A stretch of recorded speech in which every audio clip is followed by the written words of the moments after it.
Hi guys, welcome to Science. So we are going to be wrapping up Unit 4, Lesson 2 today by reading Section 4 and the summary.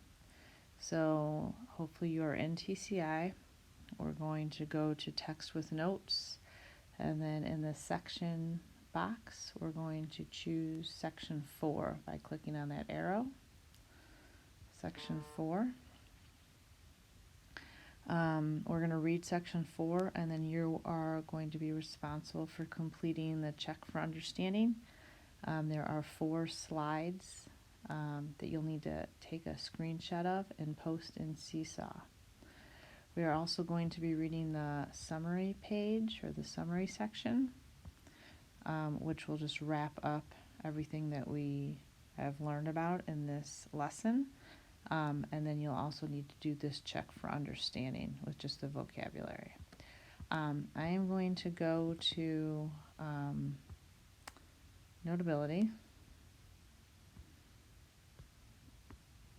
and open up my notes that we've been using before so I can annotate. So I believe they are in this folder. Bam. Perfect. All right, so Section 4, traits can change in plants. So we've already talked about traits. Those are ways that people or animals act, or things that they have that make them who they are. So, have you ever tried to grow flowers or other plants? What if the plant's environment has too much sunshine or not enough sunshine? The environment can change some traits in plants. 2.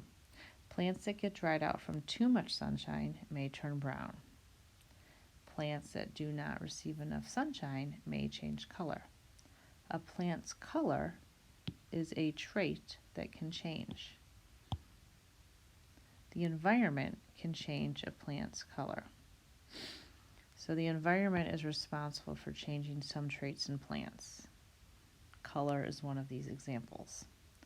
So if I'm going to take notes here, so like plant traits, we've got its color. And then as I'm moving into the second paragraph here, it says another trait that can change in plants is height. If a plant's environment has enough water and sunshine, that plant might grow very tall. If a plant's environment does not have the right amount of water or sunshine, that plant might not grow very tall. The environment can change a plant's height. So height is another example. And again, the environment that it's in, if it gets enough water and sunlight, then that plant is going to grow. If it doesn't get enough water because it didn't rain, or the person taking care of it has forgotten to water it, then it's probably not going to grow. Its height will be stunted. We read that earlier this unit. All right, so just different traits for a plant can be impacted by the environment. Kind of some cause and effect examples in there as well. If I go back up here, so here's a picture of the tree. This plant's environment has plenty of water and sunshine. Its environment is helping the plant grow tall. Plant being this gigantic tree. All right, lesson summary. How does the environment affect traits? So again, that's what our whole lesson was about. Some traits are not passed to offspring. An organism may gain or lose traits during its lifetime. These changes are often caused by the organism's environment. Some traits, like the flamingo's pink feathers, come from its environment. Traits can change in animals. The environment can change the traits of animals.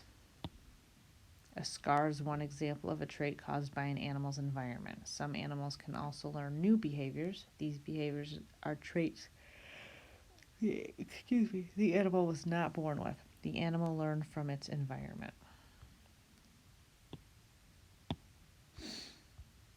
Traits can change in humans. The environment can change the traits of humans. Like other animals, people gain new traits, such as scars or strength. Humans also learn how to do many things that they could not do when they were born, like talking or ride a bike. In section 4, traits can change in plants. The environment can change the traits of plants. The amount of sunshine or water can affect a plant's traits. A plant that has the wrong amount of these things in its environment may not grow as tall or produce healthy leaves. Okay, so there is our summary. So you are going to go back to TCI and complete the check for understanding boxes for both section 4 and the summary. And then please post those screenshots on Seesaw.